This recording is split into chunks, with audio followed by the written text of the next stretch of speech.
Hi friends, welcome to AHAANA'S kitchen. இப்போ நம்ம கிச்சனில் என்ன பார்க்க போகிறோன்னா இறால் தொக்கு எப்படி செய்கிறதுன்னு பார்க்க போகிறோம். வீட்டில் இருக்க பொருளை வச்சு ரொம்ப சிம்பிளாக ரொம்ப ஈஸியாக டேஸ்ட்டாகவும் எப்படி செய்கிறதுன்னு பார்ப்போம் ஃப்ரெண்ட்ஸ். வாங்க வீடியோக்குள்ளே போகலாம். 1 செகண்ட் வீடியோக்குள்ளே போகிறதுக்கு முன்னாடி சப்ஸ்கிரைப் பண்ணாதவங்க சப்ஸ்கிரைப் பண்ணுங்கள். மறந்துடாமல் பக்கத்தில் உள்ள பெல் பட்டனை அழுத்திடுங்க. அப்போ தான் நான் போடுற வீடியோ அப்பப்போ உங்களை வந்து சேரும். வாங்க இப்போ வீடியோக்குள்ளே போகலாம்.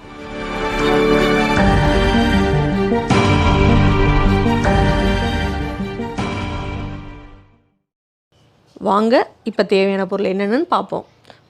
ஒரு கிலோ இறால் வாங்கி அதை உரித்து சுத்தம் பண்ணி எடுத்து வச்சுருக்கேன். 8 வெள்ளைப்பூடு பல்லை வந்து நான் அந்த மாதிரி துருவி எடுத்து வச்சுருக்கேன். சின்ன வெங்காயம் 10 வெங்காயத்தை வந்து உரித்து நறுக்கி வச்சுருக்கேன் நீளமாக. 2 பழுத்த தக்காளி அதை வந்து நான் இந்த மாதிரி சின்ன சின்ன சதுர பீஸாக நறுக்கி வச்சுருக்கேன். அடுத்து 4 பச்சை மிளகா கீரி எடுத்து வச்சுருக்கேன். ஒரு கொத்து கருவேப்பிலை, கொத்தமல்லி தேவையான அளவு, புதினா தேவையான அளவு, பட்டை வந்து நான் வந்து கொஞ்சம் தேவையான அளவு எடுத்திருக்கேன். மிளகாய்த்தூள் 1 டீஸ்பூன், மஞ்சத்தூள் 1/2 டீஸ்பூன், அடுத்து வீட்டில் அரைச்ச குழம்பு மல்லித்தூள் வந்து 2 டீஸ்பூன், தனி சீரகத்தூள் அது 2 டீஸ்பூன். இது வந்து நான் இந்த மெஷர்மெண்ட் கப்பில் இந்த சின்ன ஸ்பூன் அளவு கலந்துருக்கேன் பாருங்கள். இப்போ நம்ம எப்படி செய்கிறதுன்னு பார்ப்போம் வாங்க. ஒரு பாத்திரத்தை அடுப்பில் வச்சுட்டு நல்லா ஹீட் ஆனதுக்கப்புறம் அதில் வந்து நான் தேவையான அளவு எண்ணெய் ஊற்றிருக்கேன். நான் அந்த காமிச்ச கப்பில் 1 கப் எண்ணெய் ஊற்றிருக்கேன். இறாலுக்கு வந்து கொஞ்சம் எண்ணெய் கூட ஊற்றினா தான் நல்லாயிருக்கும். அதனால் நான் ஒரு எண்ணெய் ஊற்றிருக்கேன். வீட்டில் இருக்க எப்பயும் போல் சமையல் எண்ணெய். அப்புறம் நம்ம எடுத்து வச்ச பட்டை நல்லா புரிஞ்சதுக்கப்புறம் வெங்காயம் பாருங்கள், நான் சின்ன சின்னதாக எல்லாமே ஒரே நீளமாக நறுக்கியிருக்கேன். சின்ன வெங்காயம் சேர்த்துக்கோங்க, உடம்புக்கு ரொம்ப நல்லது, நல்லா டேஸ்ட்டாகவும் இருக்கும். இப்போ சின்ன வெங்காயம் நல்லா வதக்கிக்கிறணும். சின்ன வெங்காயம் நல்லா வதக்கி எடுத்துகிட்டு அடுத்து நறுக்கி வச்ச தக்காளியை வந்து நான் சின்னதாக தான் நறுக்கியிருக்கேன். அப்போ தான் வந்து கிரேவி மாதிரி கிடைக்கும். அதனால தான் நான் தக்காளியை வந்து நீளமாக நறுக்காமல் அதையும் சின்ன பீஸாக நறுக்கியிருக்கேன். நல்லா பழுத்த தக்காளியாக சிகப்பு தக்காளியாக பார்த்து எடுத்துருக்கேன். அப்போ தான் கிரேவி பார்க்க நல்லா அழகாக கலர்ஃபுல்லாக இருக்கும். நம்ம இயற்கையாக கிடைக்கிற பொருளே நல்லா கலர் வரும்.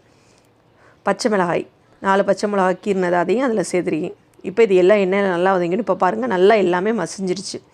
அடுத்து நம்ம எடுத்து வச்சுருக்க 1 கொத்து கருவேப்பிலை, புதினா, கொஞ்சம் கொத்தமல்லி சேர்த்துருக்கேன். கடைசியாக கொஞ்சம் கொத்தமல்லி சேர்த்துக்கிறோம். இப்போ இது எல்லாத்தையும் எண்ணெயிலே நல்லா வதக்கிக்கிறோம். நல்லா எண்ணெயில் நல்லா வதங்கட்டும். வதங்கினா தான் நமக்கு கிரேவி பதம் கிடைக்கும். கொஞ்சம் நேரம் அடுப்பிலே இருக்கட்டும், அப்போ தான் நல்லா வேகும். இப்போ நம்ம எடுத்து வச்சுருக்க வெள்ளைப்பூடு, துருவி வச்சுருக்க வெள்ளைப்பூடை வந்து நான் அரைக்காமல் இந்த மாதிரி துருவி போட்டுருக்கேன். இந்த மாதிரி நீங்கள் சேர்த்திங்கன்னா டிஃப்ரெண்ட் டேஸ்ட்டாக கிடைக்கும். கிரேவியும் நல்லாயிருக்கும். ரொம்ப வலுவலுன்னு மாவு மாதிரி இல்லாமல் வித்தியாசமாக டேஸ்ட்டாக இருக்கும். இப்போ எல்லாமே நல்லா வதங்கிடுச்சு. வதங்கினதுக்கப்புறம் நம்ம எடுத்து வச்ச தூள், சீரகத்தூள், குழம்பு மல்லித்தூள், மஞ்சத்தூள், மிளகாய்த்தூள் எல்லாமே இதில் சேர்த்துட்டேன். இப்போ எண்ணெயிலே நல்லா வதக்கிக்க போகிறேன். நல்லா எண்ணெயில் அடி பிடிச்சிடாமல் நல்லா கிண்டுங்க.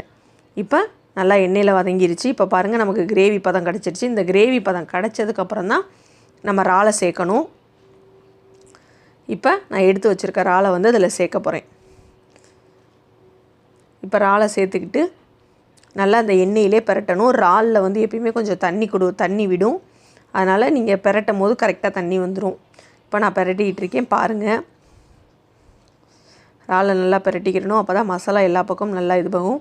கொஞ்சம் நேரம் இந்த ஹீட்லேயே இந்த மசாலாவோட இந்த இறால் வேகட்டும்.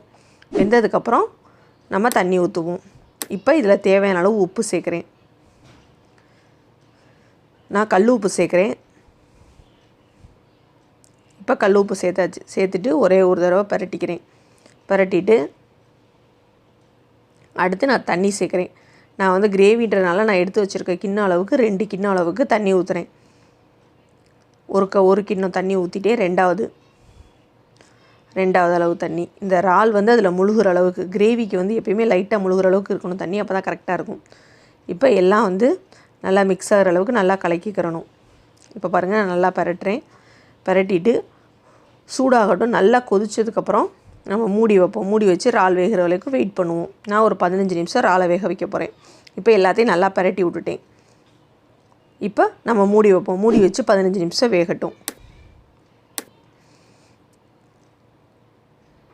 எந்த சமையலுமே மூடி வச்சு சமைங்க, அப்போ தான் நல்லாயிருக்கும், சீக்கிரமாகவும் வேகும். இப்போ பாருங்கள் நல்லா கொதிச்சிருச்சு. இப்போ நம்ம ஒரு தடவை நல்லா பரட்டி விடுவோம்.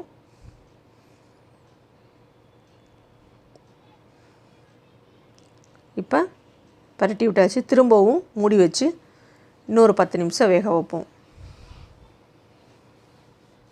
இப்போ மூடி வச்சாச்சு. இப்போ இன்னொரு 10 நிமிஷம் நல்லா வேகட்டும்.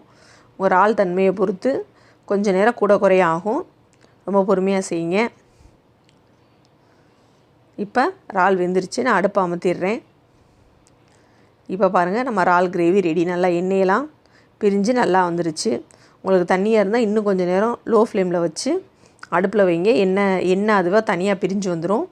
இப்போ நம்ம இறால் கிரேவி ரெடி. இப்போ நம்ம இதை ஒரு பவுலில் எடுத்து மாற்றுவோம். இப்போ பாருங்கள், நம்ம இறால் கிரேவி எப்படி வந்திருக்குன்னு. பார்க்கவே ரொம்ப கலர்ஃபுல்லாக நீங்கள் சிகப்பு தக்காளி சேர்த்துருக்கனால வந்திருக்கு. ரொம்ப டேஸ்ட்டாக வந்திருக்கு. ரொம்ப வாசமாகவும் இருந்தது.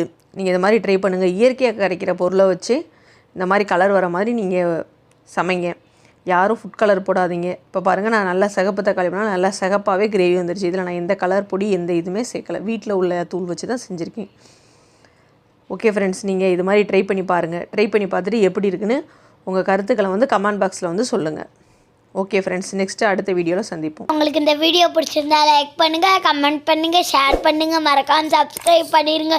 பக்கத்தில் இருக்க பெல் பட்டனை கிளிக் பண்ணுங்கள். பாய் ஃப்ரெண்ட்ஸ், நம்ம அடுத்த வீடியோவில் சந்திப்போம்.